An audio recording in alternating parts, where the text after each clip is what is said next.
여호와 우리 주여,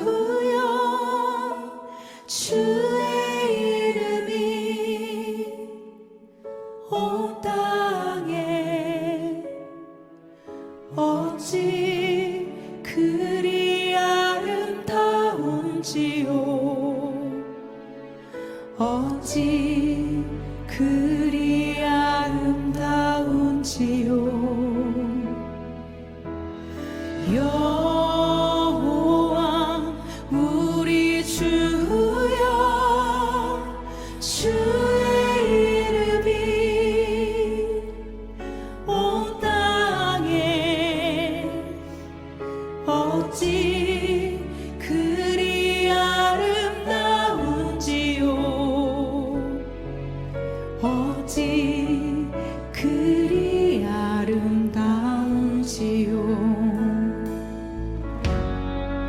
주의 손가락으로 지으신 주의 하늘과 주가 베풀어 두신 달과 별, 내가 보니 사람이 무엇이 한데 주께서 저를 생각하시며 인자가 무엇이 한데 저를 권고하시나이까. 여호와 우리 주여, 주의 이름이 온 땅에 어찌 그리 아름다운지요,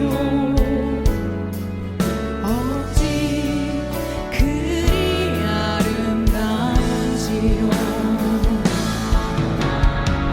주의 손가락으로 지으신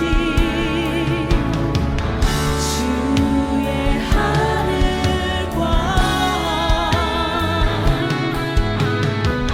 주가 베풀어 두신 달과 별, 내가 보니 사람이 무엇이 한데 주께서 저를 생각하시며 인자가 무엇이 한데 저를 권고하시. 사람이 무엇이 한데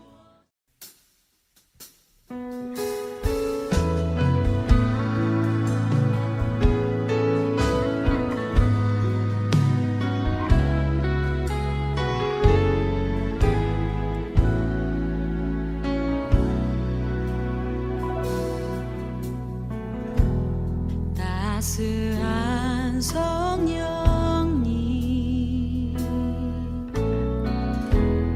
마음으로 보내 내 몸을 감싸며 주어지는 평안한 만족감을 느끼네.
제3장.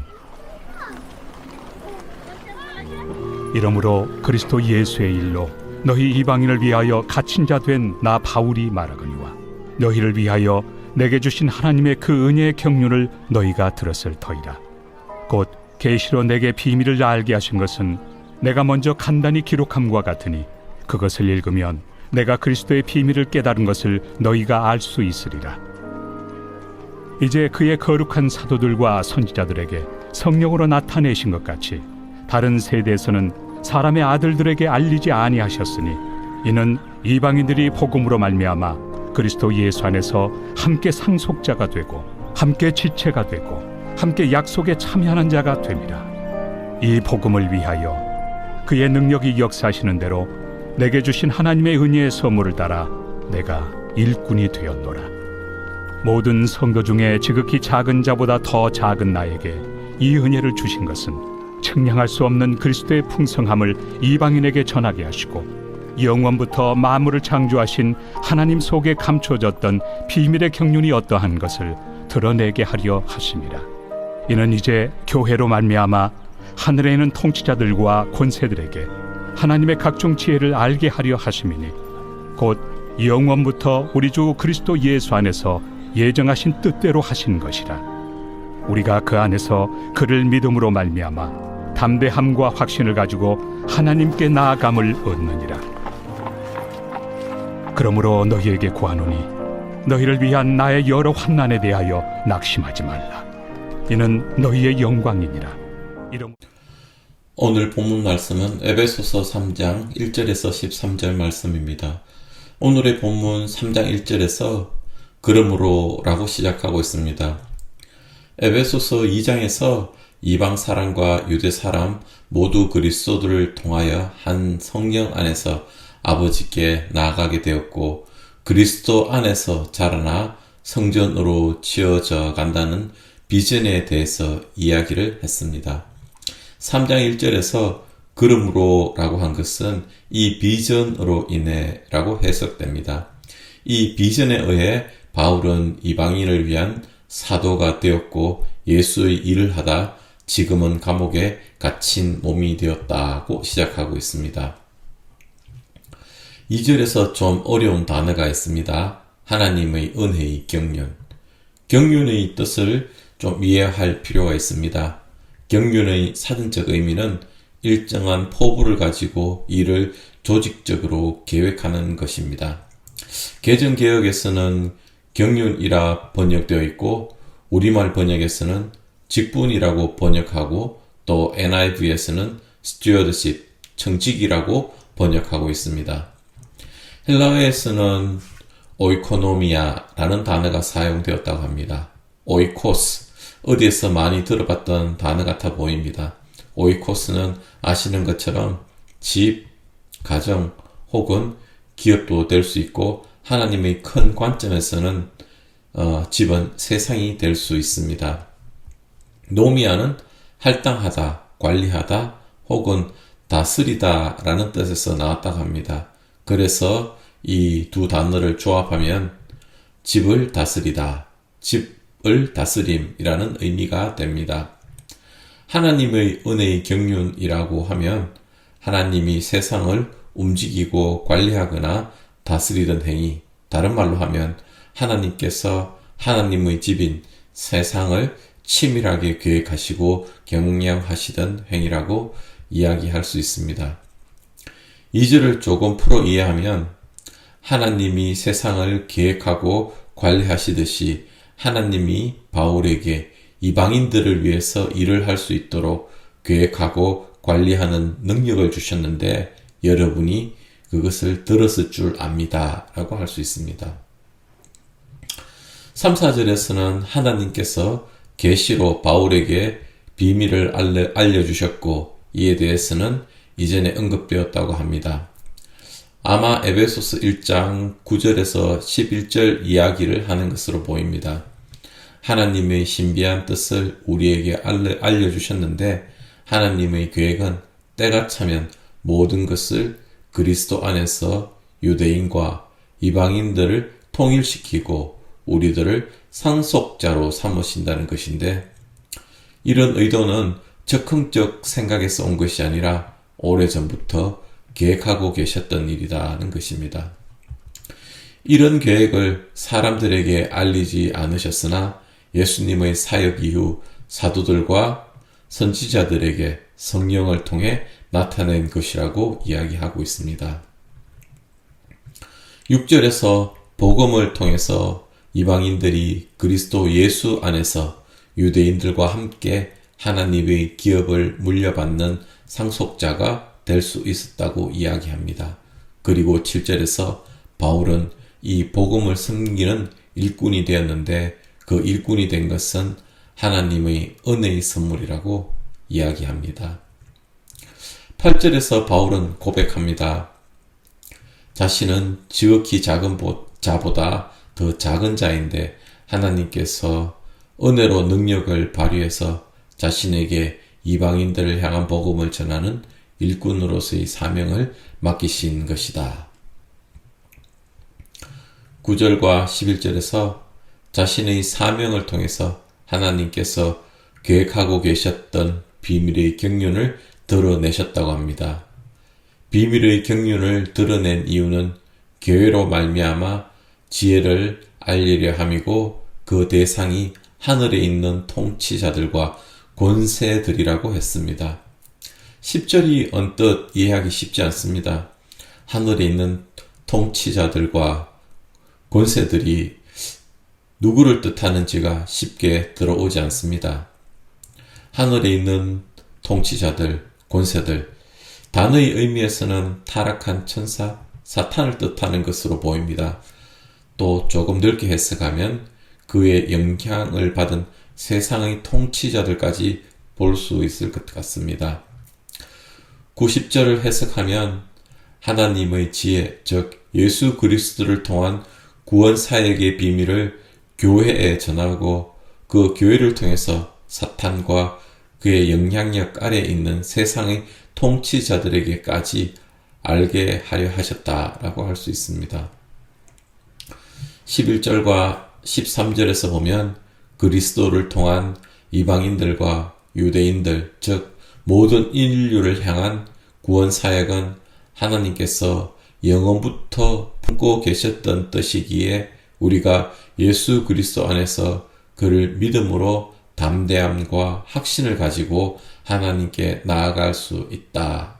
그러므로 바울은 에베소 성도들에게 바울 자신이 받는 환난으로 인해서 낙심하지 말라고 권면합니다. 본문을 간단히 요약하면 그리스도 안에서 유대인과 이방인 모두가 하나님의 백성과 상속자로 될 수 있음을 깨닫고 하나님의 은혜로 그 복음을 전하고 관리하는 자로 부름을 받았습니다. 또 하나님이 갖고 계시던 계획을 하나님이 세우신 교회에 드러내셔서 악의 영향력 아래에 있는 세상의 악한 통치자들에게까지 하나님의 지혜를 알게 하셨습니다. 그래서 그리스도 안에서 그리스도의 믿음으로 우리가 담대함과 확신으로 하나님께 나아갈 수 있습니다. 복음 사역에 따르는 고난에 낙심하지 말라. 이렇게 요약할 수 있을 것 같습니다. 오늘 본문을 통해서 같이 묵상하기를 원하는 것은 하나님이 어떤 사람을 쓰시는가입니다. 오늘 본문을 여러 번 읽으면서 하나님은 바울을 통해 하나님의 엄청난 계획과 비밀을 깨닫게 하시고 그것을 깨달은 바울을 통해서 하나님께서 인류를 향한 사랑의 복음을 전하는 큰 사도로 사용하셨구나 하는 생각을 하게 됩니다.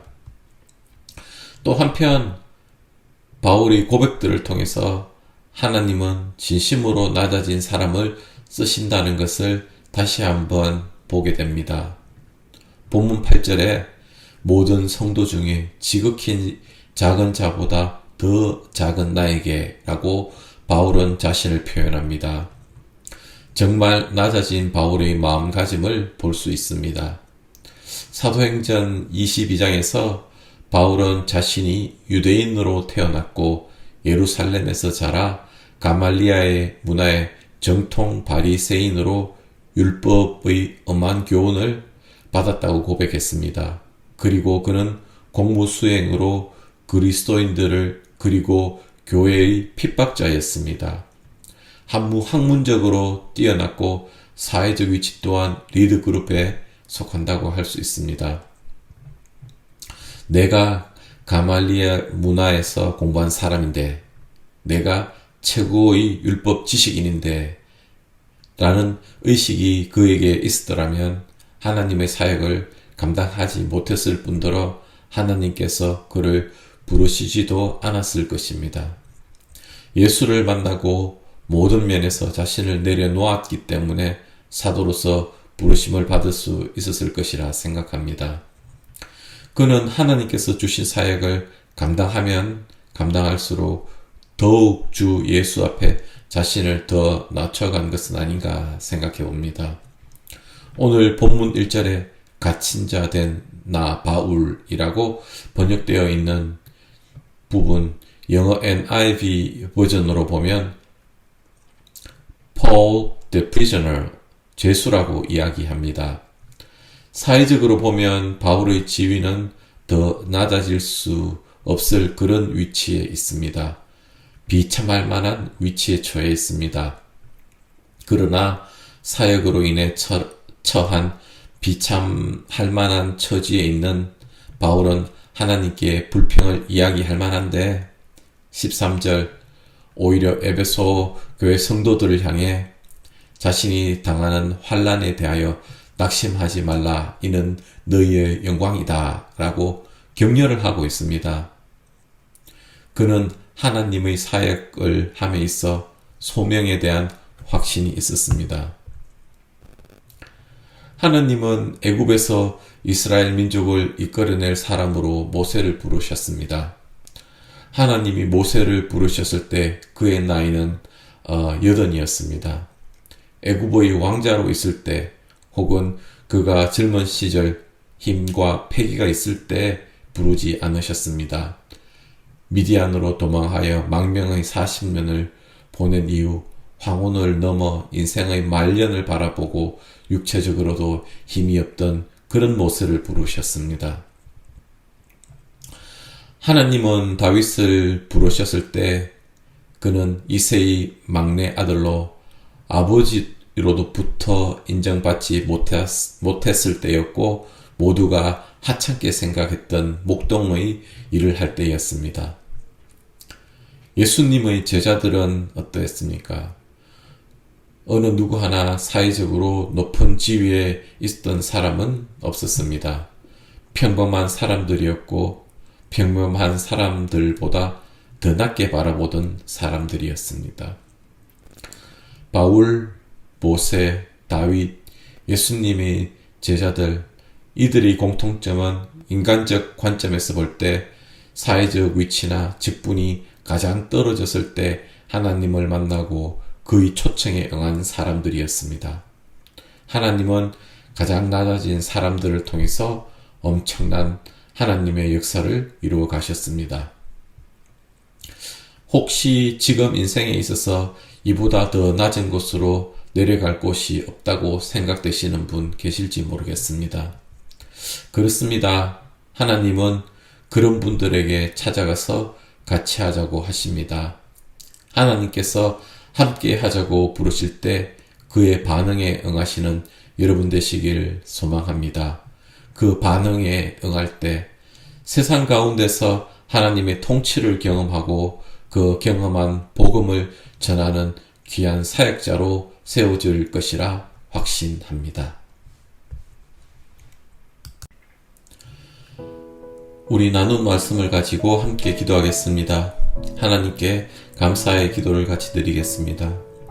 하나님, 죄인인 저를 외면하지 않으시고 하나님 은혜로 복음을 듣고 깨닫게 하셔서 감사합니다. 하나님 앞에 순종의 삶을 드릴 때 어떤 환난에도 낙심하지 않게 하셔서 하나님의 비밀을 전하는 복음의 일꾼이 되게 하소서 라고 같이 기도하겠습니다.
세상과 선교를 두고 기도하겠습니다. 이스라엘과 팔레스타인 전쟁이 격화되어 많은 인명피해가 발생하고 있습니다. 우크라이나에서 벌어지고 있는 전쟁은 2년이 가까이 되고 있습니다. 빨리 전쟁이 종식되어 안정화될 수 있도록 같이 기도하겠습니다. 지진, 홍수 등 자연 피해를 입고 있는 지역의 회복을 위해서 같이 기도하겠습니다. 우리 교회가 지원하고 후원하고 있는 선교지, 또 각 목장이 협력하는 선교사님들 위해서 같이 기도하겠습니다.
우리 교회 공동체를 위해서 기도하겠습니다.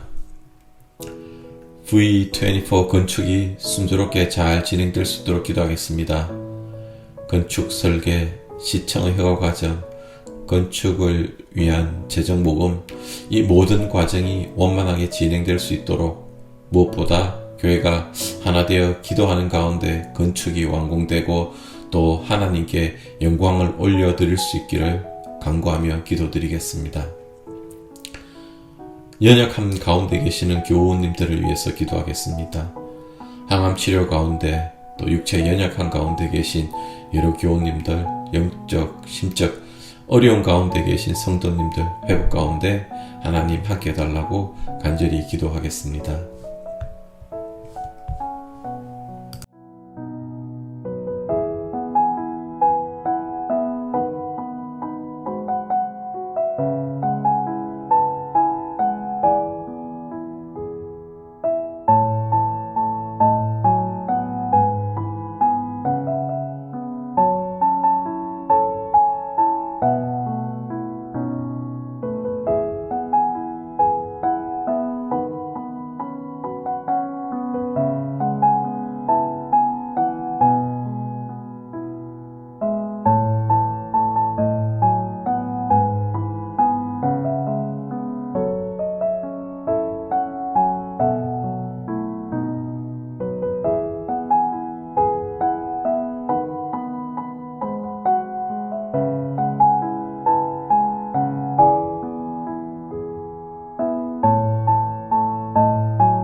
주기도문으로 오늘 기도회를 마치겠습니다. 하늘에 계신 우리 아버지여, 이름이 거룩히 여김을 받으시오며 나라가 임하시오며 뜻이 하늘에서 이루어진 것 같이 땅에서도 이루어지이다.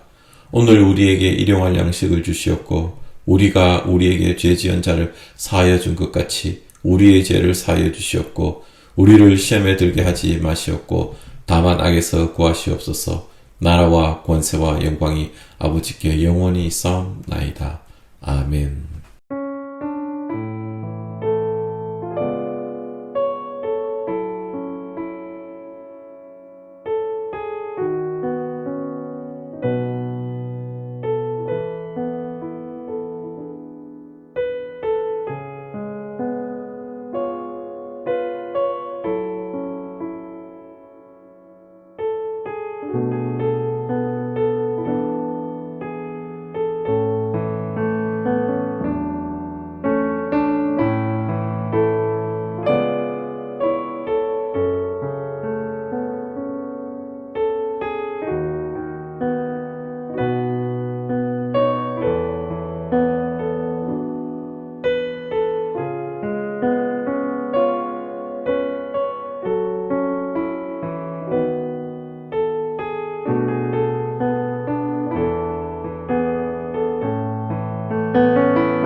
아멘.